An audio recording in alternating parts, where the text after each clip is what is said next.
जय माँ कामाख्या, जय माँ जगदम्बा। दोस्तों, सभी साधक साधिकाओं का स्वागत है मेरा चैनल कामाख्या के अघोरी में। दोस्तों, आज मैं आप लोगों के लिए बताए गए जो एक साधना था, एक प्रेतात्मा का साधना, वो एक बहुत ही बढ़िया शक्तिशाली एक प्रेतात्मा का साधना लेकर आज उपस्थित हूँ। बहुत सारे लोगों का जिज्ञासा भी था कि गुरुजी कोई प्रेत का साधना बताओ जो बहुत ही बलशाली हो, जिसके जरिए ऐसा कुछ कर सकूँ जैसे मतलब कोई तांत्रिक है हमारे ऊपर बार पे बार करते आ रहे हैं, अगर उस शक्ति या फिर वो प्रेत को अगर हम भेज दे तो उसका मुकाबला वो ना कर सके, या फिर जैसे मान लो उसका काट मायों के लोगों के हाथों में ही हो। ऐसा कोई शक्ति का साधना बताओ, या फिर ऐसा कोई एक प्रेत का साधना आप हमें उसका जानकारी बताओ। तो उसी के ही नाते आज आप लोगों को मैं एक प्रेतात्मा का साधना बताने जा रहा हूँ जो बहुत ही बलशाली है। लेकिन याद रखना, जितने भी बड़े से बड़े कार्यों को करने के लिए आप संभवतः प्रयास करोगे, उतना ही उस कार्य को संपन्न करने के लिए मेहनत का भी आवश्यक है। ठीक है। और अगर कोई इस क्षेत्र में है, साधना लाइन में है, तो सबसे पहला तो है वो उनके अंदर करने की या फिर सफल होने की जिज्ञासा होना जरूरी है, जिज्ञासु लोग आए। दूसरा होता है साहसी। ठीक है। बिना साहस से इस लाइन में आप लोग आगे नहीं बढ़ पाओगे। तो आज जो मैं प्रेतात्मा का साधना बताने जा रहा हूँ, ये कोई एक नॉर्मली प्रेतात्मा नहीं है। साधना बताने से पहले साधकों का कुछ सवाल है। ठीक है। वो सवाल का जवाब मैं आप लोग को दे देता हूँ। ठीक है। अभी कई साधकों ने बोला कि गुरुजी, हमें जो माला है वो हम क्या अपनी तरफ से सिद्ध कर सकते हैं, जो गणेश मुखी रुद्राक्ष का माला है? हाँ बिल्कुल, आप लोग अपने तरफ से, अगर आप लोग को ओरिजिनल गणेश मुखी रुद्राक्ष मिल जाता है तो आप लोग माला को जैसे मैं बताता हूँ उसी हिसाब से आप लोग बनाओ, और उसको, उस माला को सिद्ध करने का जो विधान है उसके लिए आप हमें बस मैसेज कर दो, आप लोग को निःशुल्क उसका दिया जाएगा। उसके लिए कोई शुल्क लिया नहीं जाएगा। उसके लिए आप निश्चिंत रहिए। आप कभी भी आप अपने तरफ से माला बना के, अगर ऐसा लगता है कि आपका ज़्यादा यहाँ पे खर्चा हो रहा है, तो आप अपने तरफ से भी बना सकते हो। उससे आप इस माला को सिद्ध करने का विधि भी आप समझ जाओगे, आप लोगों को पता चल भी जाएगा। ठीक है। लेकिन साधना करने से पहले एक शर्त है। शर्त यही है कि पहले गुरु मंत्र को सिद्ध कर लो। बिना गुरु मंत्र को सिद्ध किए अगर साधना करोगे तो सफलता हासिल नहीं होगा। दीक्षित हो लो, और जिससे दीक्षित हो रहे हो, जो भी गुरु से दीक्षा लिए हो, वो उसके अंदर भी कुछ बात हो, ज्ञान हो। जिसके पास ज्ञान होगा वही दे पाएगा। ठीक है। जिसके हाथ में जल के पात्र में जल होगा वही आपको जल पिला सकता है। जिसका हाथ ही खाली होगा, उसके पात्र में जल ही नहीं होगा, तो आपका प्यास कैसे बुझाएगा? ये याद रखना। और दूसरा सवाल था एक अमित नाम का एक लड़के का। तो उन्होंने सवाल किया था कि गुरुजी, कोई ऐसा एक विधि है क्या जिससे हम साधना अगर करते हैं तो साधना में अगर कई भूल होता है, जिसमें हमारा साधना असफल होता है, तो उसका कारण हम जान सके, किस में खामी या फिर किस में मतलब नाकामी के कारण हमें साधना में सफलता हासिल नहीं हुआ। कोई ऐसा विधान है जिसके जरिए स्वप्न में हमें पता चल सके स्पष्टीकरण के हिसाब से कि कहाँ पे हमने भूल किया है? जी बिल्कुल अमित जी, एक ऐसा विधि है जिसको आप लोग अगर सिद्ध करते हो तो रात में वो प्रश्न अगर आप सोच के आप सो जाते हो तो आपके हर नाकामयाबी का प्रश्न का जवाब मिलेगा। हर नाकामयाबी, इसमें साधना का ही नहीं, कोई भी कार्य करते हो अगर उसमें असफलता हासिल होता है तो आपको उसका जानकारी आपको मिल जाता है। हर चीज़ आप उस मतलब विधान से आप जान सकते हो।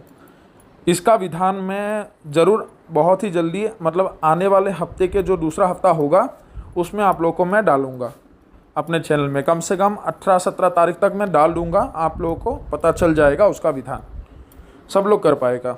और तीसरा सवाल था, एक राजस्थान से है बंदा, तो उन्होंने भेजा है कि गुरुजी, तीसरा कुबीर का साधना कब आएगा? जी बिल्कुल, बहुत ही जल्दी आएगा। मैं देखता हूँ अगर होता है तो इसका जो दूसरा वीडियो होगा मैं उसके ऊपर ही बनाऊँगा। और साथ ही साथ लिखा है कि बाकी बेतालों का जो रह गया है उसका भी साधना आप जल्दी से चैनल में डालिए। आपके साधना का हमें इंतज़ार रहता है। अच्छा जानकारी देते हो आप, बहुत बहुत धन्यवाद आपका। तो आप लोगों का जो ये है कि जवाब ये है कि तीसरा जो कुबीर होगा उसका नाम वैद्य कुबीर है, जिसका साधना अगला वीडियो में बनाने के लिए कोशिश करूँगा अगर समय मिलता है तो। अन्यथा मैं दूसरे का भी बता सकता हूँ, कोशिश रहेगा। और बेताल का जो जानकारी है मैंने कई बेतालों का बताया भी है, तो उसके उपरांत भी अगर आप लोगों को जानना है जानकारी के लिए हेतु तो मैं बहुत ही जल्दी से डाल दूँगा। बस थोड़ा सा कामों में फंसा हुआ हूँ क्योंकि मैं भी इंसान और गर्मी भी बहुत ज़्यादा है। काम में बहुत ही दिक्कत भी अड़चने भी आ रहे हैं क्योंकि मतलब इस गर्मी में टिक पाना बहुत ही मुश्किल है। और मतलब शाम को आने के बाद काम से थोड़ा सा मैं थक जाता हूँ। आप लोग को भी पता है क्योंकि आप लोग गृहस्थी वाले इंसान होते हो। कई लोग जैसे भी हो बिना गृहस्थी के आप लोग को तो पता नहीं चलेगा, लेकिन आप लोग भी अगर स्कूल कॉलेज में पढ़ाई कर रहे हो तो गर्मी कितना है आप लोग को पता है। तो दिन भर काम में जाके लोगों का काम करके उसके बाद शमशान में जाना पड़ता है। तो ये सभी कामों को मतलब आग के पास से आके शाम को इन सभी को समय देना थोड़ा सा मुश्किल है। और आप लोग भी बैठे रहते हो क्योंकि समय देता हूँ शाम के वक्त जब ठंडा पड़ता है।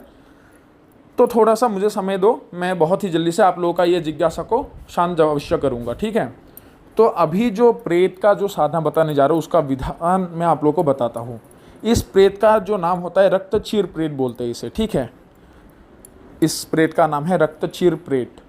और इस प्रेतात्मा को किस प्रकार सिद्ध किया जाता है, कितने दिन में सिद्ध किया जाता है, क्या क्या सामान लगेगा, वो मैं आप लोगों को बता देता हूँ। सर्वप्रथम आप लोगों को एक खुशी की बात यह है कि ये जो साधना होगा सिर्फ एक ही दिवस का होगा, सिर्फ और सिर्फ एक ही दिवस। इसको करने के लिए कोई भी आपको जागृत शमशान की आवश्यक नहीं पड़ता। जैसे शहरों में होते हैं ना दिन रात जहाँ पे शव जलता रहता है वो जागृत कहते हैं, ठीक है। गांव के शमशानों में भी किया जा सकता है, लेकिन शमशान को जागृत करना होगा। शमशान को जागृत करने का विधान है, ठीक है। वो विधान के हिसाब से आप लोगों को जागृत करना होगा। सर्वप्रथम मैं आप लोगों को इसका विधि बताता हूँ, आप ध्यानपूर्वक सुनना आप सभी लोग। सबसे पहला होता है कि ये साधना को कौन से दिवस में किया जाएगा। दिवस उस दिन होगा जिस दिन शनिवार हो और उस दिन किसी व्यक्ति का मृत्यु हो, लेकिन मृत्यु जो होता है असममित हो, असमय में, अर्थात अकाल मृत्यु। जैसे मान लो कोई एक्सीडेंट है, सुइसाइड है, ऐसे लोगों का, ठीक है। अगर कोई वृद्ध होके मरता है, कोई बीमार होके मरता है, तो ऐसे लोगों का कार्य नहीं होगा। कोई सुइसाइड होगा, एक्सीडेंट होगा, या फिर मान लो पानी में डूब के मरे हैं, तो इन तीनों के कारण अगर मरता है तो ऐसे लोगों की मृत्यु अवश्य होगा, उनके कार्य से अवश्य होगा, ठीक है। तो जिस दिन शनिवार के दिन ऐसा किसी लोगों का मृत्यु हो, अकाल मृत्यु, तब आप लोगों को करना क्या होगा, कुछ वस्तुएं होगा जो आपको साथ में लेकर जाना होगा। उस शनिवार के दिन रात के कितने बजे जाना है, आप लोगों को रात्रि के 12 बजे जाना होगा। साथ में एक लोहे का चाकू ले जाना होगा। और आपको जो चने होते हैं, चने के दाने, पहले तो उसको अच्छे से पानी में भिगो के अच्छे से कर लो, साबुत कर लो। उसके बाद उसको तेल में पका के ले जाना होगा अच्छे से। जैसे मतलब मटर होते हैं, मटर को अगर आप लोग वो करते हो कि रेत के अंदर उसको बनाते हो, पकाते हो, तो जैसे आप चबाने के आवाज़ होते हैं ना मरमर करके, तो वैसे आपको तेल में पकाना है, फ्राई करना है अच्छे से वो चने के दानों को, ठीक है। चने के दानों को फ्राई करके आप लोग को करना क्या है कि एक पोटली में हो या फिर एक मिट्टी के पात्र में हो, आपको लेके जाना होगा, ठीक है, अच्छे से। उसके बाद नया चाकू ले जाना होगा।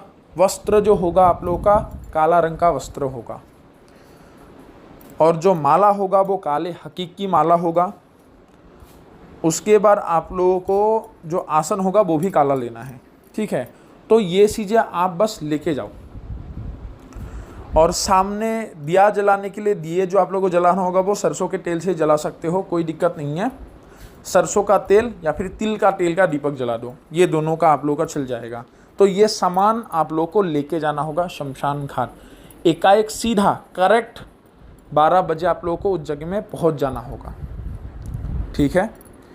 और ये जो होगा आप लोग करना कैसे है कि 12 बजे से कुछ समय पहले ही जाना होगा आप लोगों को। कम से कम मान लो आप 12 बजे से 20 मिनट पहले जाके पहुँचो या फिर 15 मिनट। तब आप लोग को करना क्या है कि आप लोग को सामानों को इकट्ठा करके रखना होगा, ठीक है।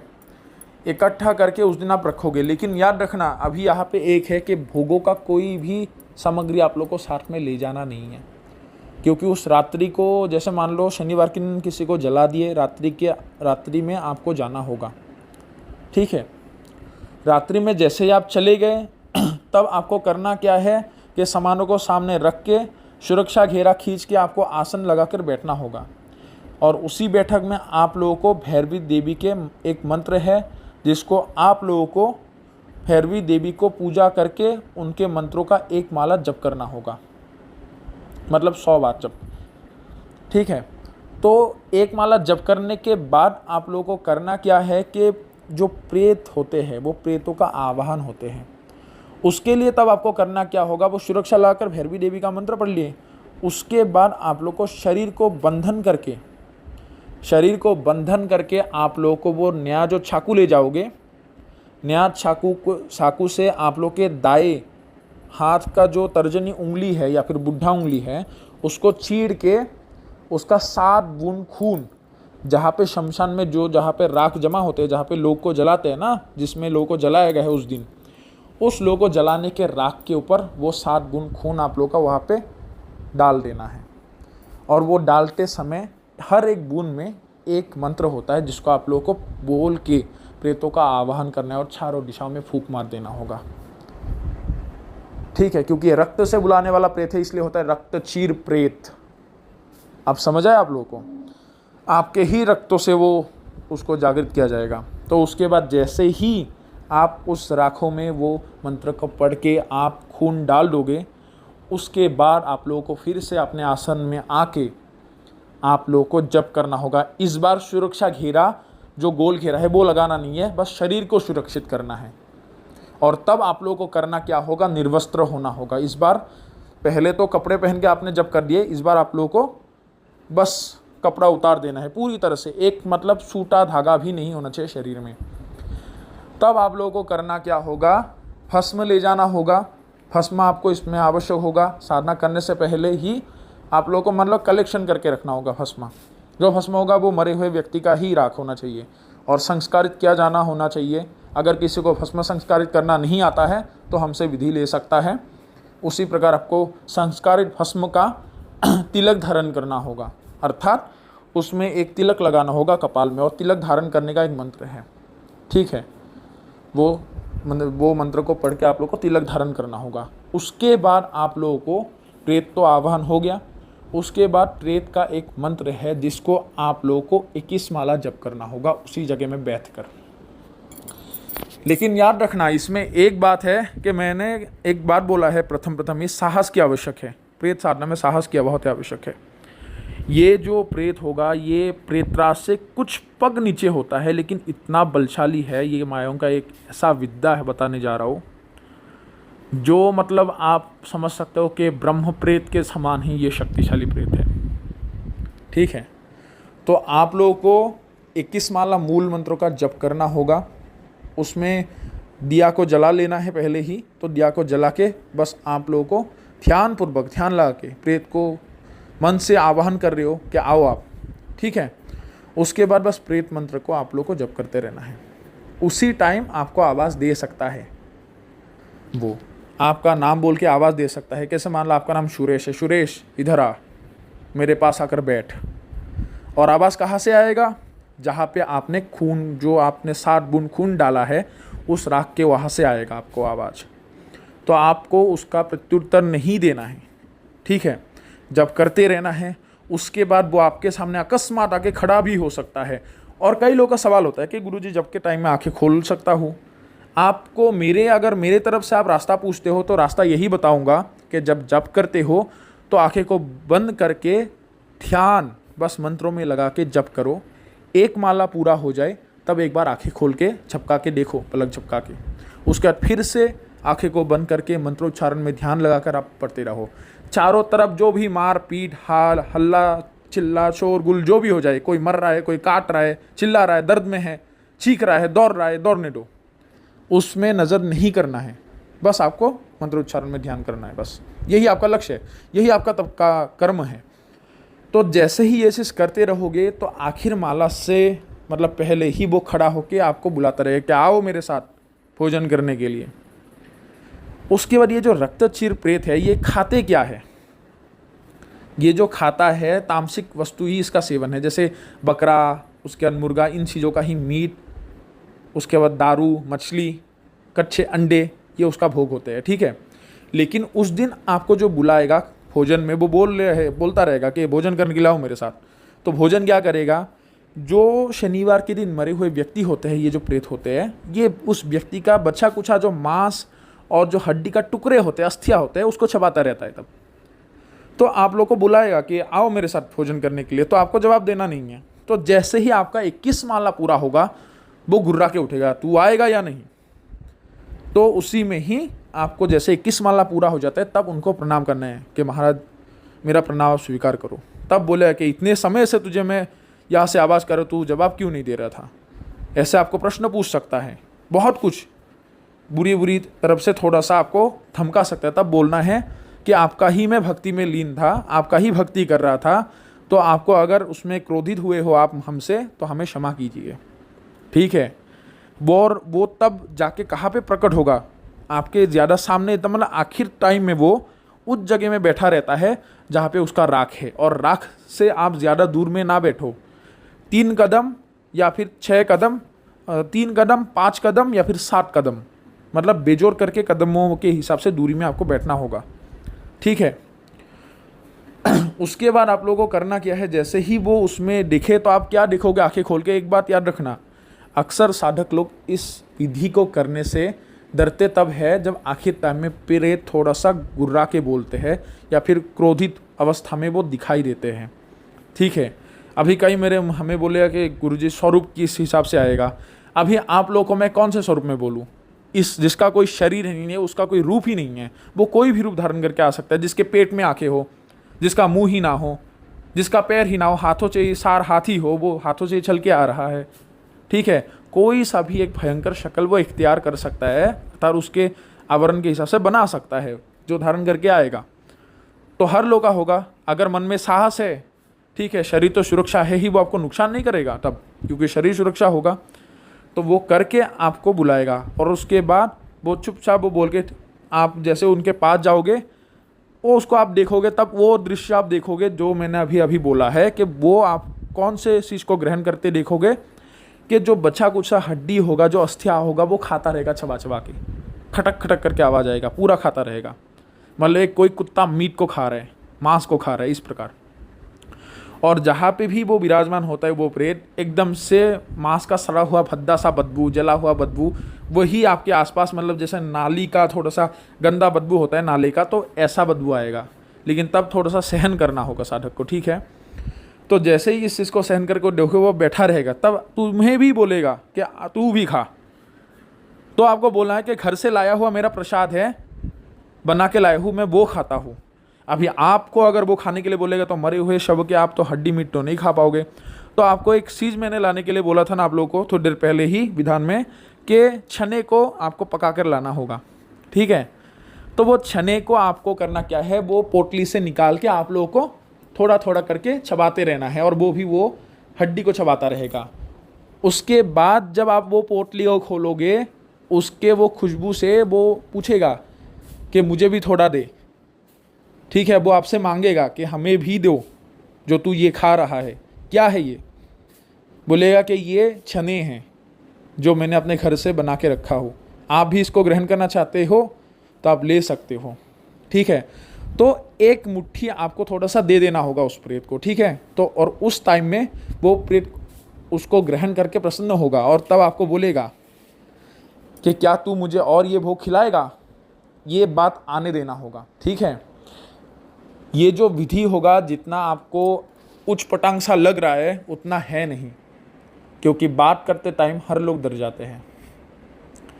तब आपको बोलना होगा कि ठीक है मैं आपको ये भोग दूंगा, लेकिन बदले में आप मुझे क्या दोगे। तब वो आपसे पूछेगा, तेरा जो भी इच्छा होगा उसको पूरा कर दूंगा, और अगर मुझे भोग नहीं देगा तुझे मार भी सकता हूँ।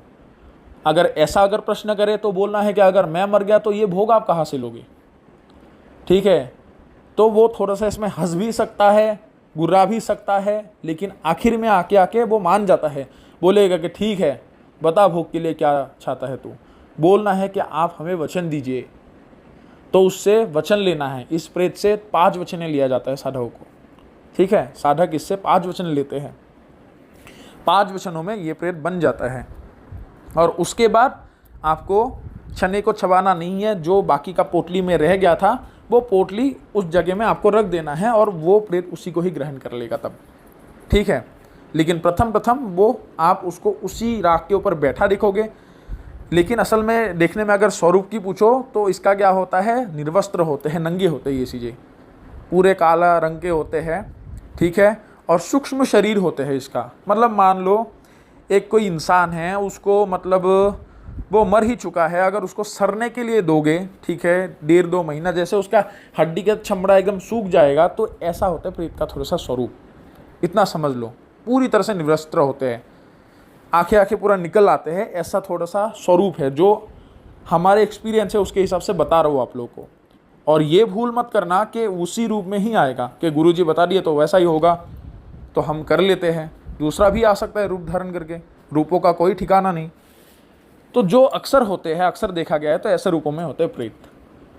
तो जैसे ही आप लोग ये करोगे तब आप लोग को वो छने जो होगा वो उसमें बैठा हुआ होगा और वो चबाता रहेगा। तो आप जैसे ही चबाने लग जाओगे, वो छने का खुशबू से वो आपको मांगता है, ठीक है, विधान में इस प्रकार उल्लेख है। और जैसे ही वो मांगेगा तब आप लोगों को उससे वचन देना पड़ता है कि छने के बदले या फिर इस भोग के बदले आप मुझे क्या दोगे। और जैसे ही आप उसको ये बात बोलते हो तब बोलता है क्या चाहिए बोल, ठीक है। जैसे ही वचन ले लेते हो तब वो छने को प्रदान कर देना है और आने से पहले उसको बोलना है कि आपको बुलाने का तरीका बताइए, कौन से नाम से बुलाने के बाद आप मेरे पास आओगे। अभी अगर कनेक्शन आपके वो मूल मंत्रों के साथ भी बता सकता है, जिस विधान से मतलब जिसमें आप 21 माला जप किए थे, अन्यथा वो अपना एक नाम भी बता सकता है, एक कोई विधान ऐसा रास्ता बताएगा मंत्रों का जिससे आप उसको बुला सकते हो। अभी जैसे ही उस रास्ते से आप बुलाओगे वो प्रेत वैसे ही आएगा। कई लोगों का मन में संदेह होता है ये जो तरीका बताए वो आएगा या नहीं। ये जो है ये प्रेत भूत आपके कौन से चीज़ों में आके रुका कि भोगों के लालच में, तो भोग के लिए वो आएगा ही आएगा आप बुलाने से। लेकिन याद रखना इसमें एक और बात है कि विधान अभी ख़त्म नहीं हुआ।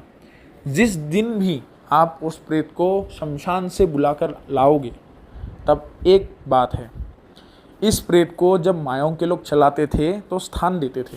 स्थान कहाँ पे देते थे, एक मतलब मिट्टी का बर्तन लिया जाता है, मतलब जैसे एक कटोरी टाइप का, उसमें एक ढक्कन बनाना पड़ता है। मायों के लोग उसमें शमशान का 3 कुछ सिद्ध किया हुआ राख लाते थे, उस राखों को सिद्ध किया जाता है। वो सिद्ध करके वो राख में उस जो मतलब आपने कटोरी जैसा आपको बोला है उसके अंदर वो पेट को बांध के या फिर विराजमान करके रखते थे। जब भी उसकी आवश्यकता वो खोल देते थे, कहीं पर भी काम के लिए भेज दो, निपटारा करके बस खेल ख़त्म कर दिया, वो आ गया। और अगर ऐसा कटोरी में आप नहीं रखते हो तो कोई भी आपने इलाके के एक पेड़ में स्थान लेना होगा। जैसे मान लो आज आपने शनिवार को काम किया, कल रविवार है, कल उसको आप वो छना बना के आप लाए हो, ठीक है। और याद रखना आपके छने के भोग में बांध गया है, लेकिन उसके बाद वो काम के बदले अलग अलग भोग लेगा, ये याद रखना। अभी वो काम के लिए जो भोग देना पड़ता है उसका जो बातें हैं वो आप खुद करोगे, क्योंकि आपके मित्र जैसा होगा। अगर मान लो एक छोटा सा काम दिया, उसने बोला कि मुझे बकरा दो, अगर आपके पास देने के लिए हैसियत नहीं है तो आपको बोलना होगा कि मेरा सामर्थ्य आप देखो, आप मेरा मित्र हो तो सामर्थ्य के हिसाब से आप मांगो। अगर एक छोटा सा मुर्गा देने से होगा तो मैं आपको दे सकता हूँ, तो मुर्गा भी ले सकता है। तो ऐसे आपको उसके बातों को टालते रहना है, और जब तक आप उसको विसर्जन नहीं करोगे तो आपको वो छोड़ के जाएगा नहीं। और कोई भी ऐसा पाक नापाक काम है नहीं जिसको करने से वो रुष्ट हो गया फिर क्रोधित होता है। ये दुष्ट प्रजाति का ही शक्ति है, तो कोई भी कार्य करवा लो इसके जरिए, अच्छा बुरा। विशेष रूप से अगर किसी को मारने के लिए भेज दिए तो मान लो अगर मायोंग से विद्या सीख के गया है तभी रक्षित हो पाएगा। और अगर मतलब 10 महाविद्याओं में से कोई महाविद्या का सिद्धि है तो वही साधक रोक सकता है। अगर कोई बोलते हैं ना कि मैं मसान का काट करता हूँ, बस इसको बस रख दो, ऐसा अगर मसान का काट करते हो इसको काट करके दिखाओ, वो साधक कोई ख़त्म कर देगा, इतना घातक होते हैं। तो हमारा बात था कि जैसे ही आप लोगों का रविवार के दिन आप बुलाओगे वो छने को वो पका के, तो और भोग कहाँ पे देना है, भोग आप एकांत अपने साधना कक्ष में भी दे सकते हो, अन्यथा आप किसी पेड़ के नीचे भी दे सकते हो। पेड़ कोई सा भी हो, नीम का हो, बबूल का हो, बेड़ का हो, किसी भी। अगर प्रेतों का अगर जैसे देते हो ना तो घर में मत ही रखो, ठीक है, मायोंग के लोगों की तरह आप नहीं हो कि आप उसको एक पोटली के अंदर, मतलब ऐसा एक कटोरी के अंदर रखोगे। वो लोग सिद्ध थे। आप अगर नॉर्मली करते हो, आप पेड़ में, जिस पेड़ में स्थान देने के लिए सोच रहे हो, उस पेड़ के नीचे बुलाओ, जैसे आवाहन करोगे वो आ जाएगा, साक्षात दर्शन हो जाओगे, प्रत्यक्ष वो आ जाएगा, चाहे दिन में या फिर दोपहर को बुलाओ। लेकिन जिस दिन प्रथम दिन बुलाओगे, उस दिन रात के 12 बजे के बाद ही बुलाना है। जैसे ही बुलाओगे, पेड़ के नीचे आ गया, उसको भोग देना होगा कि आपके लिए मैंने भोग रखा, आप इसको ग्रहण करो। उस दिन जैसे ही बुलाओगे, बुलाने के बाद वो आपको तब बोलेगा कि अभी तो मैं शमशान से आ चुका हूँ, तो मुझे अभी रहने के लिए कोई जगह दो जहाँ पे मैं तुम्हारे पास रह सकूँ और यहाँ पे रह सकूँ। कहाँ पे स्थान दोगे? तो आपको बोलना है कि इस पेड़ में मैं तुझे स्थान देता हूँ, आज से तू इसी पेड़ में रहेगा। लेकिन यही शर्त है कि इस रास्ते से कोई भी अगर गुजर जाए, घर का हो, बाहर का हो, किसी को भी भनक ना लगे कि तू यहाँ पे रहता है, और किसी का भी नुकसान मत करना, चाहे अगर इसमें पेशाब भी कर दिए तो। तब वो आपको बता देगा कि ठीक है, मैं किसी का नुकसान नहीं करूँगा और ना ही किसी को मेरे बारे में पता चलेगा कि यहाँ पे मैं विराजमान हूँ। ठीक है, तो जैसे ये बात बता दोगे तो वो वहाँ पे रह जाएगा। तब आप किसी भी कार्य के लिए उसको बुलाना हो तो वो आएगा, कोई भी कार्य करवाना हो तो उसके ज़रिए कर सकते हो। अभी इसके ज़रिए क्या क्या कर पाओगे? इसके ज़रिए बहुत कुछ किया जा सकता है। जैसे कोई भी एक, मतलब कम से कम आप 1.5-2 क्विंटल तक कोई भी सामान को इधर से उधर कर सकते हो। ठीक है, मतलब शिफ्टिंग जैसा ही काम, लेकिन बड़ा नहीं, मध्य स्तर का छोटा मोटा शिफ्टिंग हो। ठीक है, उसके बाद इसके ज़रिए षटकर्म के कौन से कर्मों को अच्छे से ये करता है? पहला तो होता है मारण की क्रिया, उसके बाद होता है उच्चाटन के क्रिया, उसके बाद होता है विद्वेषण और वशीकरण। ठीक है, शांति का को कर्म का जो ये काम है ये नहीं करता इसके ज़रिए, और इसके ज़रिए मोहन का थोड़ा सा इतना काम नहीं होता है। वशीकरण का भी स्लो होता है, लेकिन सबसे गतिशील कौन सा होता है? मारण। उसके बाद आप विद्वेषण और उच्चाटन और मारण सबसे गतिशील काम करता है, ये सबसे गति में करेगा। उसके बाद इसके ज़रिए बहुत कुछ कार्य करवाया जा सकता है। अगर मान लो मालिक को कभी भी धन की आवश्यक पड़ता है तो ये उसको कहीं से भी छुड़ा कर भी धन ला के देता है, ये याद रखना। अगर उसको पूछोगे कि मुझे धन की आवश्यक है, आप मुझे ला कर दो, तो वो मोटा खाना भी मांगेगा उसके हिसाब से। खाना क्या है? जैसे मान लो 3 बकरा भी मांग सकता है, लेकिन जितना खाएगा उससे हज़ारों गुण ज़्यादा आपको लाकर भी वो देगा। ये इतना वफादार होता है। और याद रखना यहाँ पे एक अच्छी बात इसका ये है, जो भी साधक इसे रखता है, क्योंकि उसने अपने खून से जगाया है इसे, ठीक है, बुलाया है खून दान करके, तो उसका पाई पाई छुपता इस हिसाब से वो करेगा कि अगर जिस दिन आपके ऊपर कोई भी मुसीबत आना होगा, रक्षा के लिए तो वो खड़ा होगा ही, चाहे कोई भी समय हो। और अगर सामने कोई शत्रु आएगा, फिर तो उसको मतलब ऊपर वाला के अलावा कोई बचा नहीं सकता। अगर नीचे वाला कोई आएगा तो हजारों में से 2 व्यक्ति ही ऐसा होगा जो इसको बांध के इससे रक्षित कर सके। अन्यथा इतना शक्ति रखता है ये, मतलब ये समझ लो 24 घंटे के अंदर अंदर उस इंसान को किसी भी हाल से ख़त्म कर ही देगा। कोई भी शत्रु उसका नाश कर देगा, वंशज भी ख़त्म कर देते हैं, ऐसा देखा गया है। क्योंकि ऐसा एक दफ़ा मेरे साथ सामना सामनी हुआ था, उसके वंश के कम से कम 11 लोगों को इस प्रेत ने ख़त्म कर दिया था। उसका जब मैं गया तो इसका बारे में मुझे नहीं मालूम था कि ये प्रेत को किसने छोड़ के रखा है। तो जैसे ही उसके साथ आमना सामना, मतलब उसको बुलाया मैंने, प्रकट करते टाइम में एक जोर का ऐसा ही झटका मारा था। मैंने सोचा था कोई दूसरा चीज़ होगा, तो सुरक्षा अपने आप को ना लगाओ। कई लोग बोलते हैं ना बाबा कि मैं अपने रब से, माँ के आशीर्वाद है, कोई कुछ नहीं कर सकता। बिना सुरक्षा के कुछ अगर करने के लिए जाओगे तो शक्ति भी इतना सामर्थ्य है कि किसी को भी धोके पछाड़ सकता है। वो शक्ति है, कोई चीज़ नहीं है। ठीक है, मंत्रों का सम्मान किस लिए करते? क्योंकि वो देवी देवताएं हैं, वो माताएं हैं, तो प्रेत नहीं सब लोग मानते हैं। ठीक है, तो सुरक्षा करना बहुत ही आवश्यक है। तो सुरक्षा मैंने नहीं लगाया था, एक ऐसा धक्का मारा था, कम से कम मैं 3-4 कदम दूरी में जाके गिरा था। तो ऐसा मेरे साथ खुद इसका मतलब आमना सामना हुआ था। और तब जैसे ही इस चीज़ को मैंने पकड़ा था, इसको मैंने कैद किया था, तब मुझे इसके बारे में विषय में पता चला कि ये चीज़ है क्या। और उसके बाद आप लोगों के दादा गुरु से भी ज्ञान लिया कि एक चीज़ को लाया हूँ, तो ऐसा ऐसा मेरे साथ आज कांड हो गया। तो पकड़ तो लिया, लेकिन अभी भी उसको मैं मतलब सोच रहा था इसको सामने प्रत्यक्ष करके इसको अपने साथ कार्यों में लगवा लूँ। तो तब इसको मैं नहीं कर पा रहा था, इसका चीज़ को मुझे समझ नहीं आ रहा था कि कैसे करूँ, क्योंकि इसका विधान का ज्ञान मैंने नहीं लिया था तब। और बारे में भी पता नहीं था। तो तब आप लोगों के दादा गुरु ने इस चीज़ को देखा। देखने के बाद मुझे जांच पड़ताल करके बोला कि जो शिवा ये तू लाया है ये अमुक प्रेत है, और साधारण रूप से ये मायों के जगह में ही पाया जाता है और वो लोग ही इसे सिद्ध करते हैं। इसका विधान इतना इतना साल पुराना है। तो तब मुझे भनक हुआ कि ये चीज़ है क्या। तो उसके बाद मैंने कम से कम उसको 1.5 साल तक रखा था।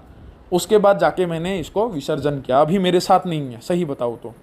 और अगर मान लो किसी साधक को इसका साधना करना है वो कर सकता है, और अगर किसी को इसका ट्रांसफ़र लेना है तो इसको नए तरफ से मुझे सिद्ध करके देना होगा, लेकिन मेरे पास खुद का नहीं है। कई लोग प्रश्न पूछ सकता है कि गुरुजी आपके पास है क्या। अभी ये चीज़ें नहीं रखता मैं। कर्ण पिशाचनी भी एक टाइम में चला चुका हूँ, लेकिन मैं अपने पास नहीं रखता, और ना ही किसी को मैं ये कभी भी ज्ञान दिया हूँ क्या कि कर्ण पिशाचनी का साधना करो, क्योंकि अच्छा गुरु होगा तो तुम्हें मरने का रास्ता नहीं देगा, जीने का ही सहारा देगा कि इसे करो। कर्ण पिशाचनी एक बहुत ही खतरनाक शक्ति है, ठीक है। पिशाच चीज़ कभी भी अच्छा नहीं हो सकता, मैं सीधा मुंह पे बोलता हूँ सभी का। कई लोग बता दे कि ये वैदिक विधि है, ये तामसिक विधि है, इससे करो, ये बलशाली है। बल होगा, शक्ति होगा, अपार होगा, लेकिन जिस दिन नुकसान होगा उस दिन 100 जन्म में भी ख़त्म नहीं कर पाओगे और ना ही उससे बच पाओगे। सब खत्म हो जाएगा, ठीक है। कई लोग अपने आप को चलाने के लिए, महान के लिए बहुत बड़े बड़े बोलते हैं, नहीं तूने नहीं किया है तो जिन्हें पता नहीं है। तुम लोगों का अच्छा हो यही सोचता हूँ, तो इसलिए थोड़ा सा क्या है मैं मुंह पे बोल देता हूँ। अगर किसी को बुरा लगे तो क्षमा चाहता हूँ, लेकिन मैं हर लोग की तरह ये नहीं बोल रहा कि तुम लोग ये करो। उतना ही करूँगा कि मैं पूछता हूँ तुम लोगों को कि तुम संसारिक हो, विवाहिक हो या फिर अविवाहिक हो, ठीक है, उम्र कितना है। इससे मैं ये पता करता हूँ कि किसको लेने के लिए सामर्थ्य हो, किसको दूँ, कौन सा एक ऐसा ढाल दूँ जिससे तुम संसार से जूझ सकते हो, तुम अपने परिस्थितियों से काबिल बन के उठ के खड़ा हो सकते हो। कि तुम उठने वाले साधक हो, अभी उठ के आ रहे हो ऊपर तक, तो तुम्हें नीचे गिराना नहीं है, वो सहारा देना जिससे और ऊपर जा सको, ठीक है। तो ऐसा ही रास्ता मिलेगा। और कई साधक आके सीधा बोलते हैं हमें दीक्षा लेना है, दीक्षा दो। मैं पैसा लेकर दीक्षा देने वाला हूँ नहीं। हाँ, दीक्षा के नाम पे एक शुल्क सभी का लगेगा, 9,100 रुपया सभी का शुल्क है, जिससे तुम्हें गुरु मंत्र को सिद्ध करके अनुष्ठान करके 3 दिन का मुझे उसको जागृत करके देना पड़ता है विधि विधान के हिसाब से। और उसके बाद कोई भी साधना करते हो मेरे साथ रहकर, मेरे सानिध्य में रहकर कितने भी साधनाओं को करो, उसके लिए एक भी शुल्क, 1 रुपया भी शुल्क मुझे देना नहीं पड़ता। उसी में ही तुम्हारा ख़त्म है। लोगों की तरह साधनाओं में मैं 30,000 40,000 नहीं ले रहा हूँ, यहाँ पे बेचातानी नहीं कर रहा हूँ, ठीक है। बस उतना ही शुल्क होता है। और उसके बाद भी क्या होता है, कहीं अगर असमर्थ है तो उसका मैं निःशुल्क भी दीक्षा दे देता हूँ, ठीक है। लेकिन देखता हूँ क्या तुम लोगों को काबिलता है, तुम लोग का व्यवहार, तुम लोग का सम्मान आदर कितना मुझे देते हो।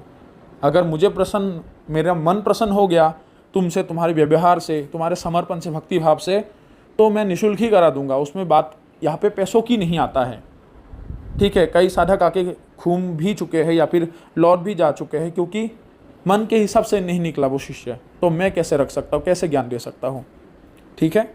तो अपने मन को साफ करो सभी लोग, और उसके बाद आके अगर मान लो तुम लोगों का भाग्य में रहा, कर्म सही रहे, तो मेरे से अवश्य ज्ञान प्राप्त होगा, अवश्य दीक्षा मिलेगा, ठीक है।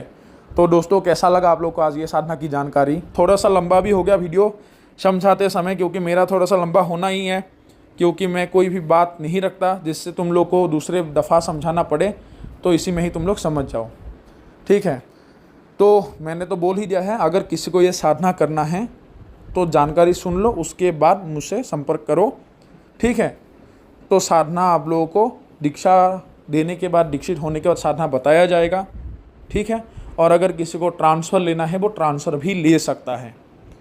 तो अभी सभी लोगों से इजाज़त लेता हूँ। जय माँ कामाख्या, जय माँ जगदम्बा।